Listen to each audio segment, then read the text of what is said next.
Yes,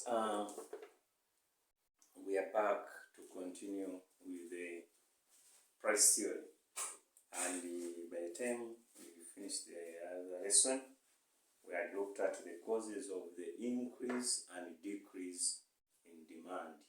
In other words, why is there a decrease in demand?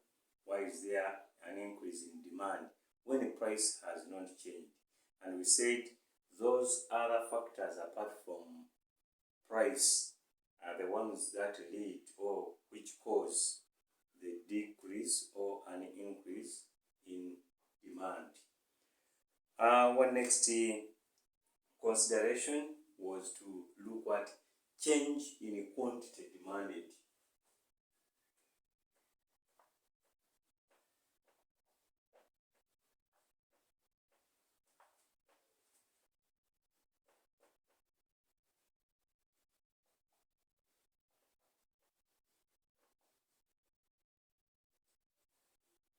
Change in quantity demanded. What does this one mean? It means that there is a change in quantity demanded, not change in demand. There is a change in quantity demanded. And what does it mean?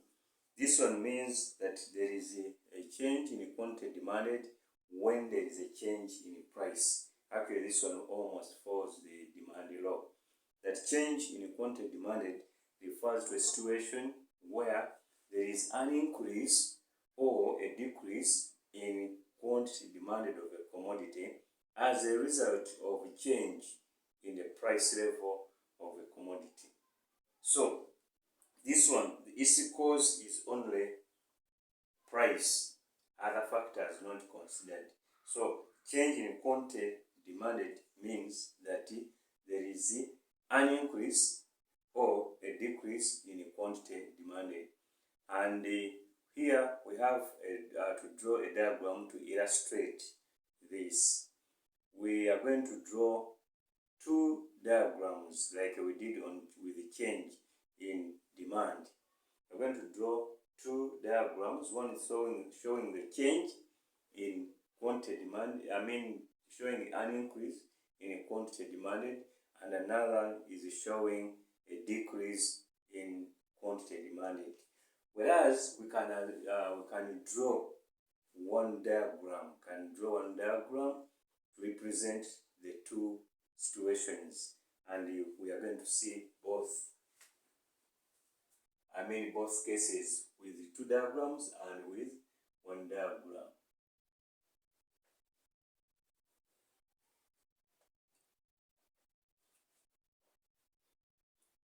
Now this one is showing us, this diagram is showing us the change, the increase in demand.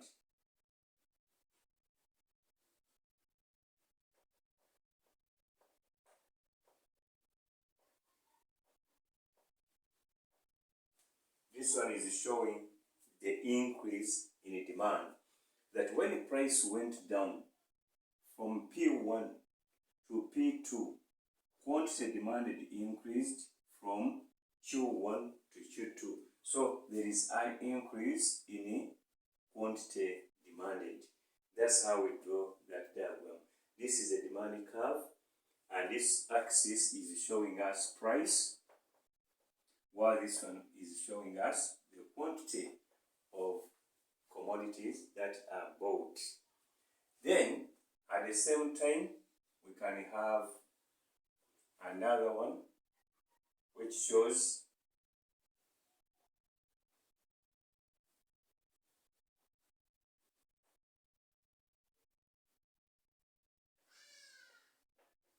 this one is going to illustrate the decrease in demand. In the quantity demanded, it's going to show us the decrease in the quantity demanded.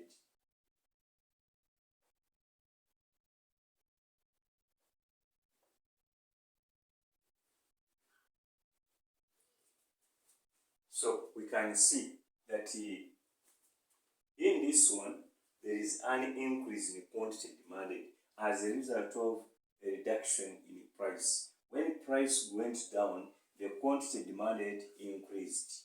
And in this case, price went up, it is the price that goes up first. When price went up, the quantity demanded reduced from Q1 to Q2. Price had gone up from P1 to P2. So there is an increase in price resulting into a decrease in quantity demanded. So when we say distinguish between quantity demand, an increase in demand and an increase in quantity demanded. An increase in demand means that there is increased demand without change in price. Price remains constant and demand increases. Whereas increase in quantity demanded means that there is an increase in the amount of commodities demanded as a result of a reduction in price. Actually, these two are illustrating the demand law, which we started with, that once price goes down, more output is demanded. Once price goes up, less quantities are demanded. So that these are the two diagrams that we have to show to illustrate the change in quantity demanded. So this one is showing us increase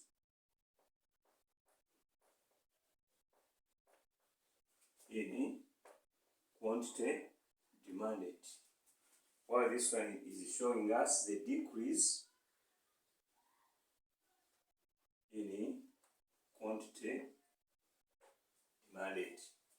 So those are the two diagrams that we have to use when we are illustrating the change in quantity demanded.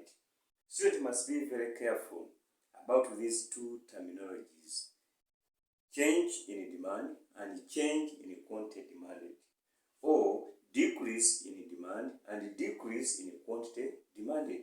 They are two different terminologies referring to different things. The only common thing is that there is increase in quantity demanded. There is increase in demand. So here we are looking at quantity we are demanding, and the other one we are looking at increase in quantity, the quantity that has been demanded.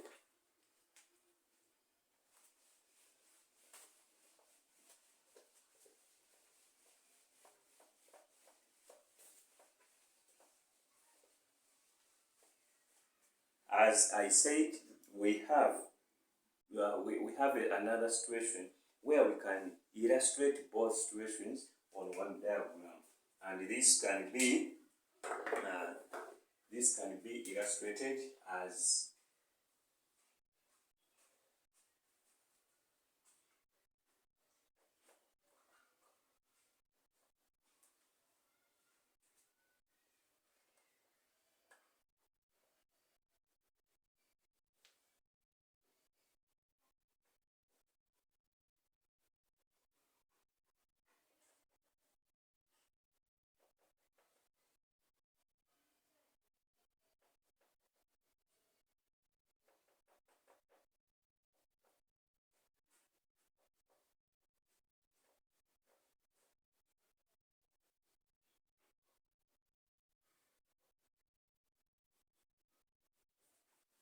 so what are we seeing here? We are seeing two things taking place. So here we have increase in price, and here we have decrease in price. Decrease in price leads to increase in quantity demanded from choose or original or choose 0 to Q1, and increase in price leads to decrease in quantity demanded from Q0 to Q2. And here we say this is increase, so a decrease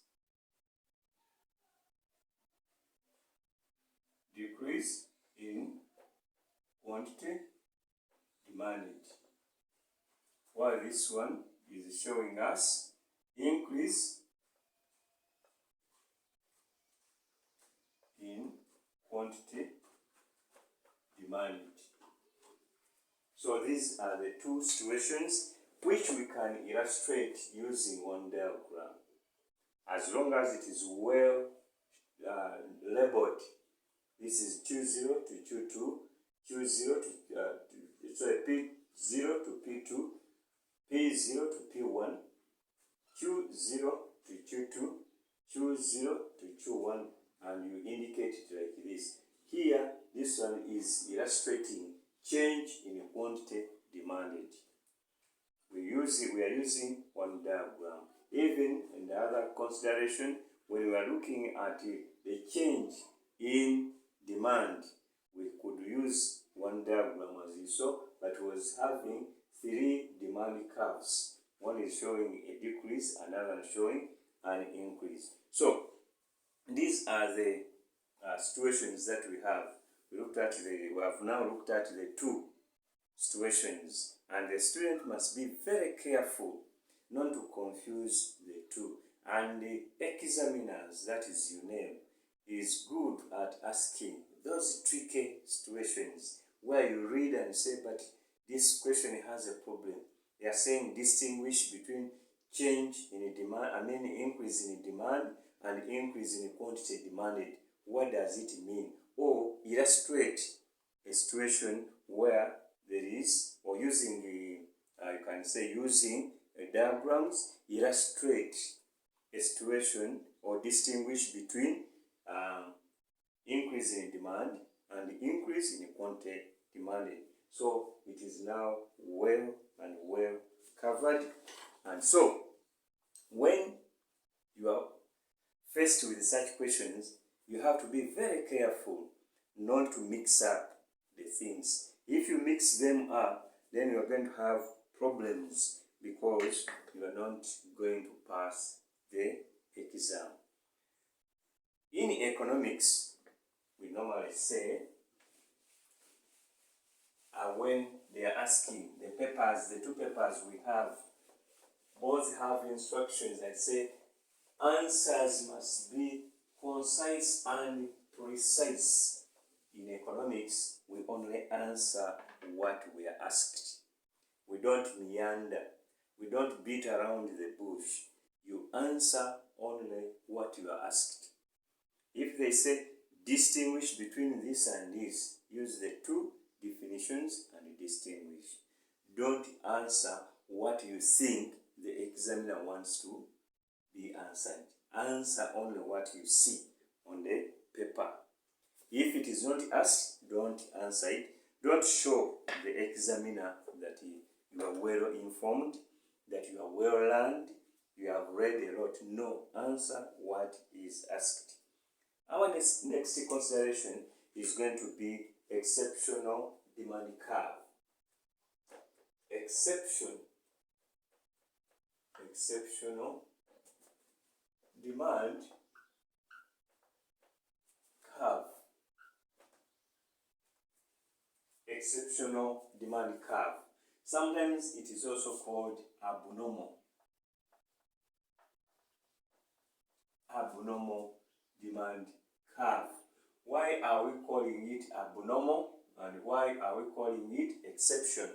Exception means it is with the exception of the demand law.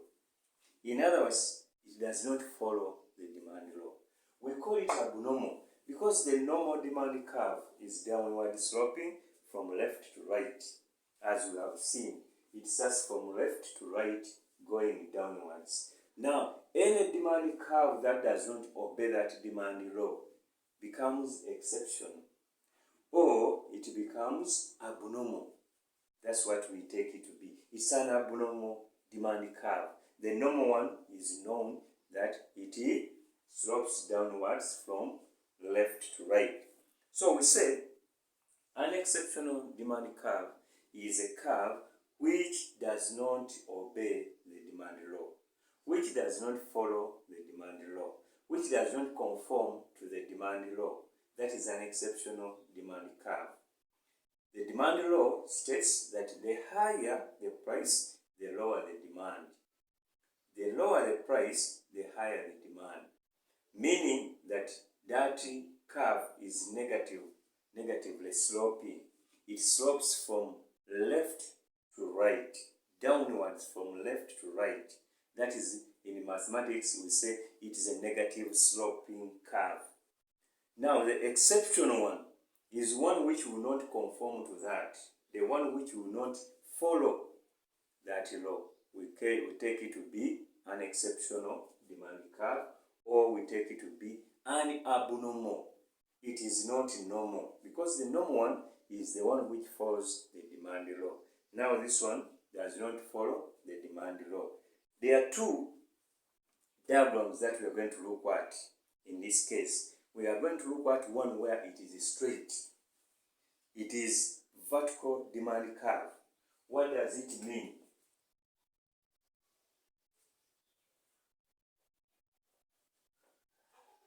In economics, especially in price theory and production, we don't omit diagrams. Economics depends so much on diagrams. Our illustrations in most cases are either diagrammatical expressions or explanations or mathematical. It is either with tables or with diagrams. So it is it is well known that whenever you are talking about economics, diagrams are inevitable. They must be there. So here we are looking at, this is the demand curve. This is the quantity, this is the price. Can it be that this curve is abnormal? Does not follow the demand curve, does not follow what the demand curve wants to be followed. The demand law does not look what the demand law. It is just a curve that disobeys the law. Why is it disobeying the law? It is disobeying the law because of certain factors. What are we seeing here? We are seeing a situation where the price is increasing, but the quantity demanded remains the same. It does not change. It does not change. It does not change at all. When the price was P1, the demand was Q1. And when the price went to, let's call it 0, it has not changed. When the price went up, there was no change in the quantity demanded. There are some goods that are almost like that. Some examples that I usually give, one of the examples is the medicine. The demand curve for medicine can look more or less like this. Once you are sick, you go to the hospital and they tell you Panadol is 500 shillings a tablet. You buy the two. Tomorrow you may be sick and they tell you the tablet is now 1,000. You still buy the same quantity. Why? They have told you the dose is 3 times 2. And you have to take it for 2 days if you are going to cure. So meaning that if the prescription is 3 times 2, that means, 2 times 3, not 3. It is 2 times 3. If it is 2 times 3, that means every time you take the Panadol, it must be 2 tablets. And you take it for 2 days. So if it is 500, you still take the same dose. The dose will not change because you don't have money. They will tell you each tablet is 500 times 6. So each day is 3,000. Now when you go back and they tell you each tablet is 800, for example, you not say because you don't have money, the price you are going to take less. With the medicine, you cannot take less. You have to take the dose. So you have to look for whatever source you may be to you, so that you take the medicine. Now it is 4,000. You are spending 4,000. This is exactly what we are seeing. That when the medicine, the prescription was, Panadol was 500, you were taking 2 times 3 for 2 days. And when it went to 800, still you have to take the same dose. There's no way you can say, let me economize. It's not like when you are taking food, you can say, I've been taking so much, but since there's no money, price has gone up, let me take less. That one is possible. You can say, every day I've been taking 2 bottles of soda. Now that soda has gone up, let me take 1 soda instead of 2. That is possible. But things like a medicine will have an abnormal demand curve. You can say, but how can you buy when price has gone up, has almost doubled, but you still buy the same quantity as if you are not aware? You are aware and you would wish not to spend that. But once it comes to things like a medicine, there is no way you can change the dose because of money. And if you do so, that means even the little that you have spent will not cure you, you will not get well. So that one, you get a poor man, says the drug that they prescribed is 1 million. Now I have to sell all the goats, I have to sell my cow to be able to buy this medicine. So, meaning that when the price was here for the dose, you were taking that dose. And when it went up, you cannot change the dose. It will be the same. But with these other things, it's possible you can change.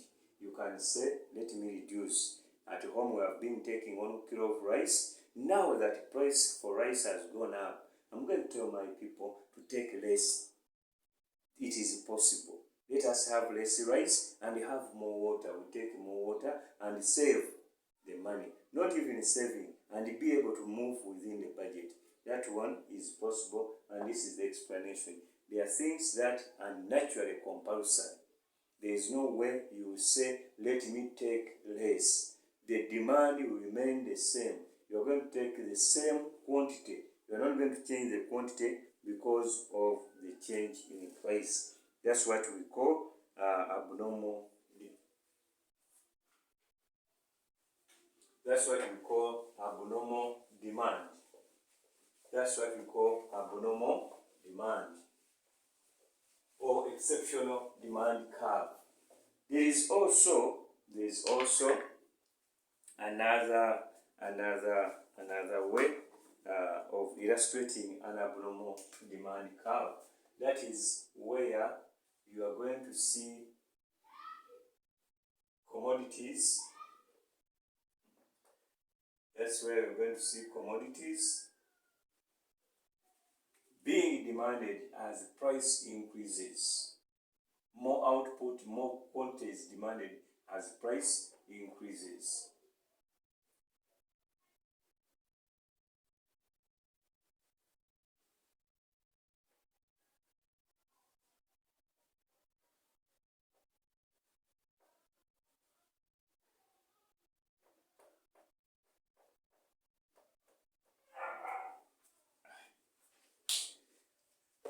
This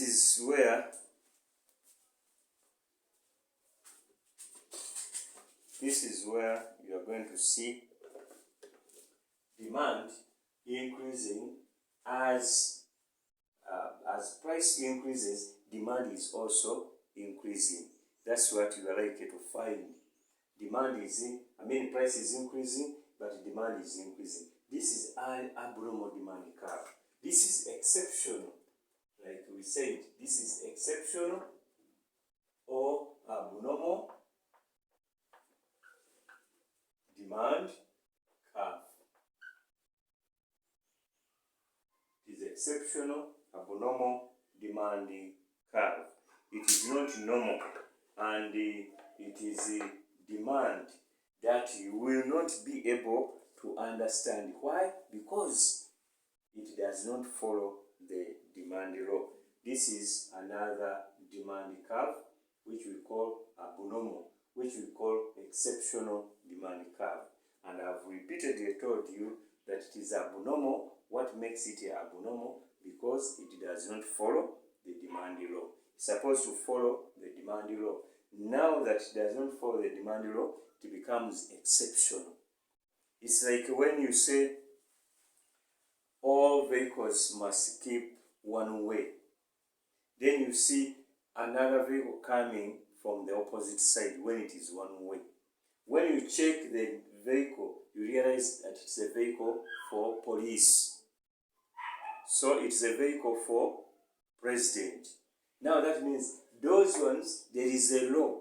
It is one way, that is the law. The traffic law, it is one way. You take on the one side. But there is an exceptional, which looks abnormal. That is, a vehicle of the president is following a different direction. Of police is following a different direction. Of ambulance is following a different direction. Why? Because of the exceptional situation. An ambulance will not wait for the line. It will pass where it can pass to take the sick person in the hospital. So that one, we call it exceptional demand curve. Abnormal demand curve. Now we have to look at the exceptional demand curve. What are the causes? What are the causes of the exceptional demand curve? Why is it that? Why is it there? What brings it about? How does it come about?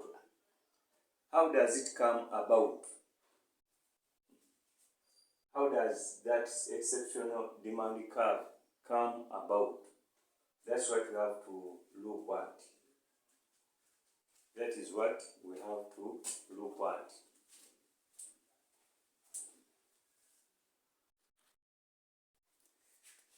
So we are looking at the causes of this abnormal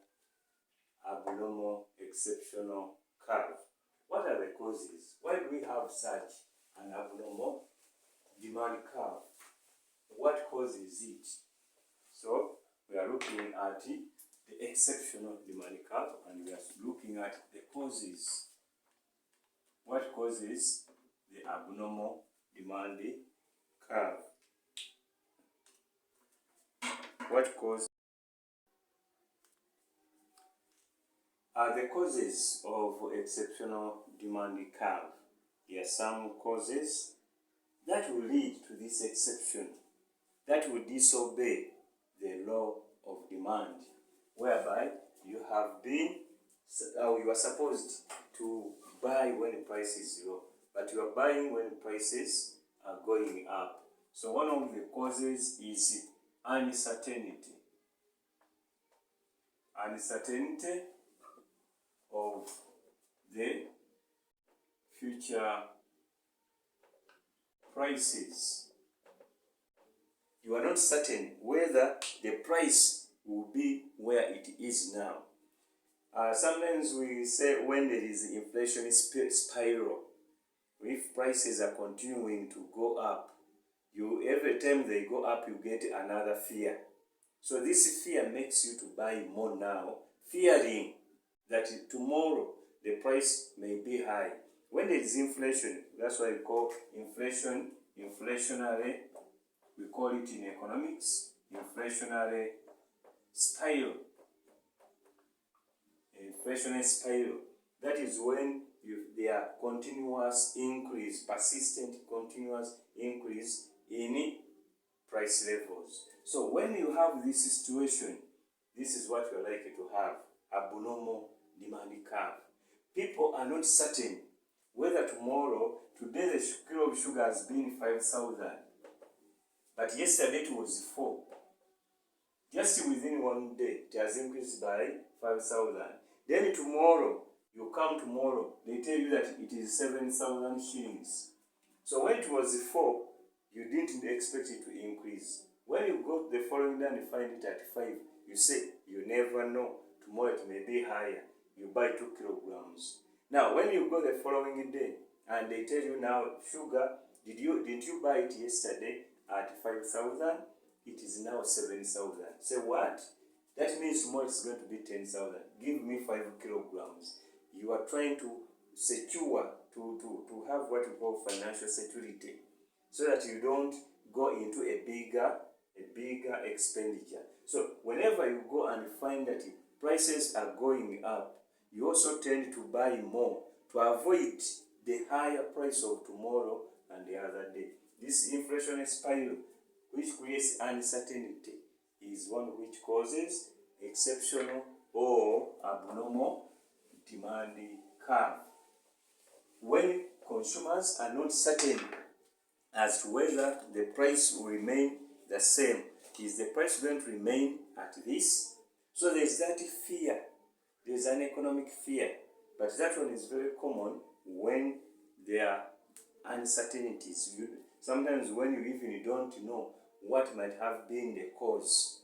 So like a fuel, if you find that a liter is 4,000, you go back it is 5, you go back it is 6, then you say let me take a 20. Yesterday I took 15. Today now I'm buying at a higher price. Let me now take a 20. When you go back and they tell you it is 8,000, you say, hey, you never might even go to 20,000.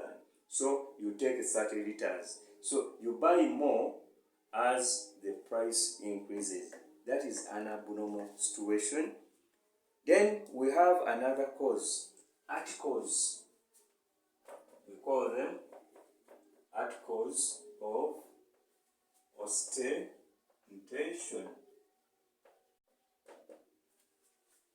These are commodities that show class, which are demanded when they are expensive.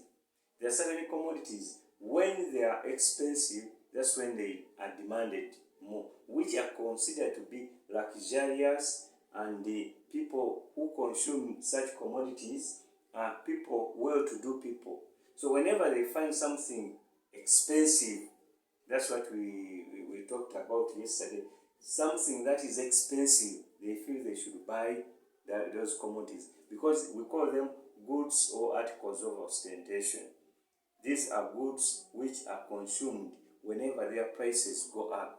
They are consumers who normally feel that when something has gone up, it is showing a certain class. For us, we take them. When you go, for example, if you go and buy certain eats, chicken here may be 3,000. And when you come tomorrow and find that it is a 5, yes, you feel it is now, I think, of your class. It has measured to your class. We call such commodities goods of ostentation. They normally have the exceptional demand curve. They are consumed when their prices go up. When the prices are low, they are left. They don't consume them. That causes the abnormal demand curve. Then another one is judging quality. Judging quality by price. I think this is a common thing. There's a tendency, especially here in Uganda, whereby price tends to be denoting, showing that this thing is of quality. So when you go to buy a radio, they tell you that this radio is 10,000. The other one is 20. The other one is 25. Now, when you ask the seller, why is there a difference in price? Someone say, this one is of a better quality, and the consumers take it to be true. So some sellers have that tactic. They can sell something expensively so that it is bought, because people tend to judge quality by price. That one is expensive because it is of high quality. There are certain brands like a Philips flat iron. The Philips flat iron, these are known that they are of good quality. But there is a situation where they say, even Philips has grades. There is a Philips which costs 50, and the one which costs 70 is of high quality. So you find that those ones which are sold at 70, they move very fast. Everybody coming is demanding that one of 70, thinking that it is of good quality. So judging quality by price is another cause of exceptional demand curve. People will demand these commodities when the prices are high. And it is common, even where you find, even in services, where a hospital is charging a high price, you may think that is where people will not die from. The quality of the service, their service is very high. That is what they normally believe, that the quality is very high. So it is sometimes very important to note that this commodity is of quality or not of quality. But the first sign of quality is usually measured on price. So whenever the price goes up, people think that the quality has increased, has improved, has gone up. Therefore, you pay more, you buy more. You find somebody has bought something which is cheaper, fewer commodities, and that's something which is expensive with high quality, quantities. Why? Because he thinks that the quality of that one which is expensive is higher, which sometimes may not be true, though sometimes may be true. Then there is what we call ceremonial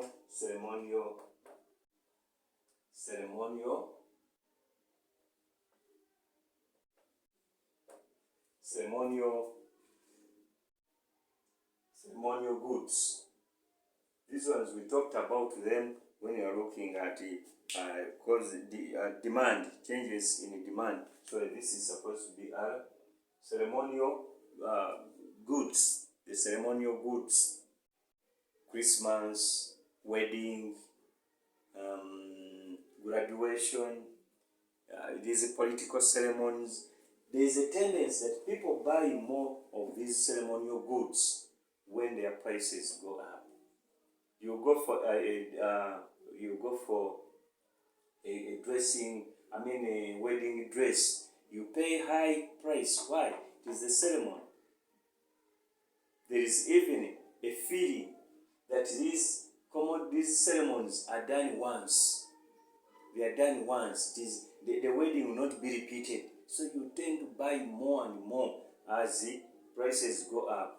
Because if it is a wedding and they tell you hiring a vehicle is 40,000, you go back and they say it is now 60. You still take the same number of vehicles. Why? Because you say it is done once, we are not going to repeat it, let us do it. So those ones also cause this exceptional abnormal demand curve. Then another is ignorance of the consumer. Ignorance of the consumer. So sometimes people continue buying when prices go up because they don't know. They don't have the correct information. You continue buying because you don't know that somewhere else the prices have not changed. That one, that ignorance is very common with the monopolists, as you shall find out in the future. That monopolists are very good at continuously charging high prices because he knows he's alone. And the consumer is ignorant that though he's a monopolist in this area, similar traders, similar sellers, producers are there somewhere who are even cheaper. And when they discover, you lose the market. But ignorance of the consumer can cause this abnormal demand curve. And the last one is called giffen goods. Giffen goods.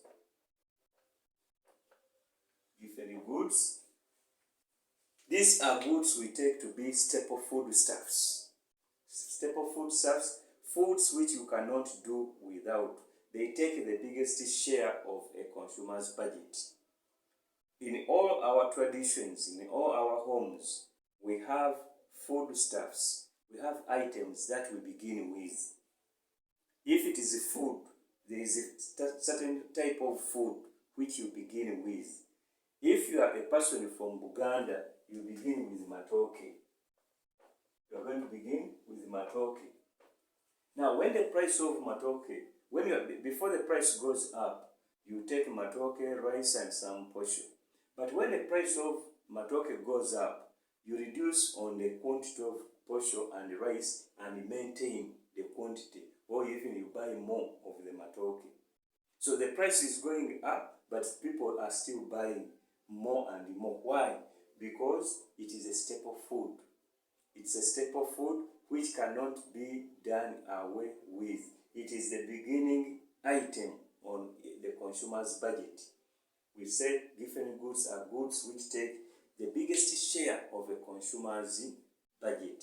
And whenever the price of the different good increases, the consumer forgoes the other items on the food budget and maintains the same quantity of the staple food or that given goods. So that one also is responsible for the abnormal demand curve or the exceptional demand curve. The given goods. Given goods, we have said these are staple foodstuffs, or they are food, or they are items, they are goods which take the biggest share of a consumer's budget. And whenever their prices increase, a consumer forgoes other items and takes more of that item, which is a basic or a staple foodstuff or item. So those are the causes, or some of the causes, of the abnormal demand curve, of the exceptional demand curve. The demand curve is abnormal, does not follow the demand law. When the price is high, the consumer is buying more. What causes that? These are some of the causes that we have. So